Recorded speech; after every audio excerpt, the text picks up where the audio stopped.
Razer crushed it in 2019 with its launch of its new brand, Razer Viper line of gaming mice, featuring amazing specs like optical switches, top-of-the-line sensors, and much more, which led the Viper line to be the fastest and most responsive mice yet on the market. Consumers were saying that they wanted a smaller and lighter version of the Viper, and it was only going to be like a matter of time that Razer would do this, and they did. So I present to you guys the Razer Viper Mini.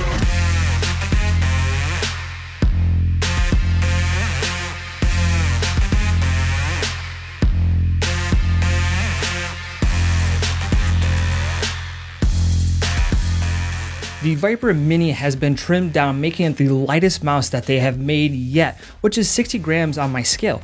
But that is not all that has been trimmed down. The Viper Mini comes in at $40, making it more affordable compared to the $150 wireless Viper Ultimate and the $80 Viper. The Mini features the same ambidextrous design with a matte black shell with the glossy trim dividing the triggers from the body. The mouse is a little bit skinnier, making an easy natural grip depending on the size of your hand. The measurements of the Mini is 118 millimeters long, 56 millimeters at the front, 61 millimeters at the rear, 50 millimeters at the grip, and a height of 38 millimeters. Now comparing this to my Cooler Master MM710, you can tell that the Viper Mini is a little bit longer and skinnier compared to the MM710, so to keep that in mind if that is might be an issue for you due to your hand size. The RGB is nice. We have the illuminated Razer logo in the palm, and we also have this like nice added curved underglow light bar beneath the back of the mouse. It's not like super bright, and my my hand basically pretty much covers this up, but hey, it still is very nice to look at. It still adds a little bit of color to your desk. Very nice touch. So Razer is saying they recommend this mouse for palm and claw grip users. I kind of disagree with this. To me, it's more towards, fingertip or, claw grip users due to the size of the mouse.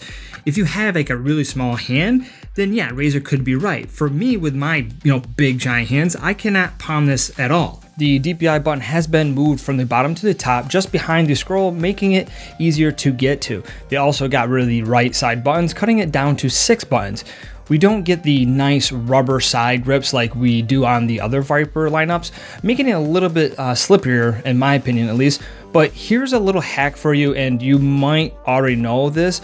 Use lizard skin hockey tape.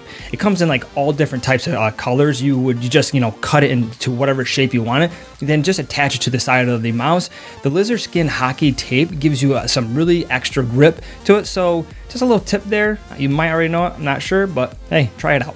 Razer did bring over the excellent pure PTFE feet to the Mini, but much bigger. Glides so nice and fast on any mouse pad that you have. Under the shell, the Mini uses the Pixart 3359 sensor.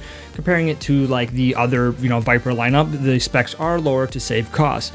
The maximum DPI is 8500 instead of like 16K or 20K, and the tracking speed is 300 inches per second.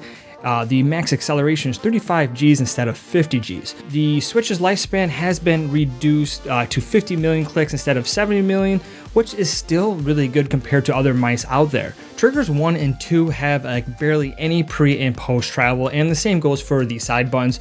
Each button has a really nice tactile snap to them. To me, they sound a little bit louder compared to the other Viper gaming mice. Scroll has basically the same texture, but the resistance on the Mini feels like a little bit mushy in a way, if you want to say, compared to like say my Ultimate. Also notice the Mini is slightly bigger than the Ultimate, but still feels really good. And I'm talking about the scroll. It looks a little bit bigger, and it kind of sits a little bit higher above the body.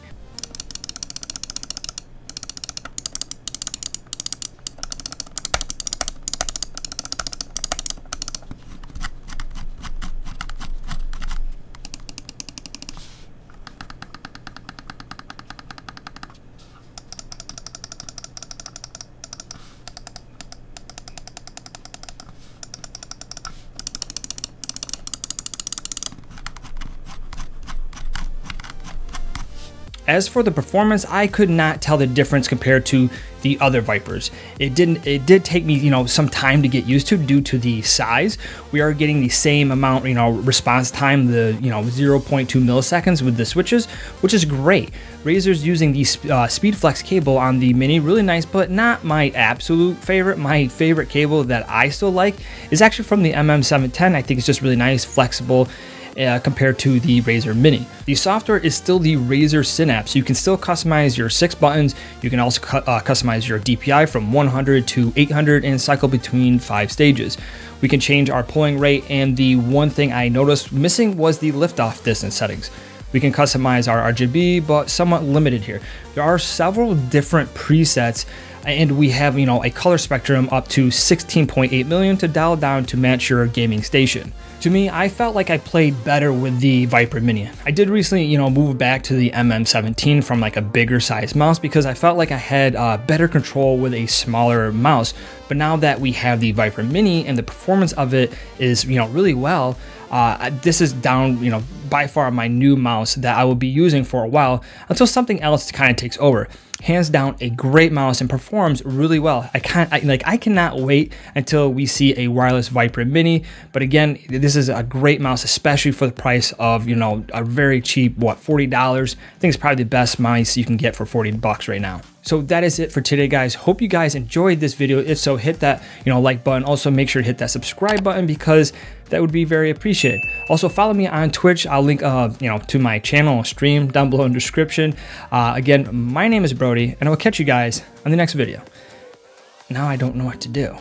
I'm gonna be bored. I can't go outside. I'll get the coronavirus. Because I'm gonna go play Apex.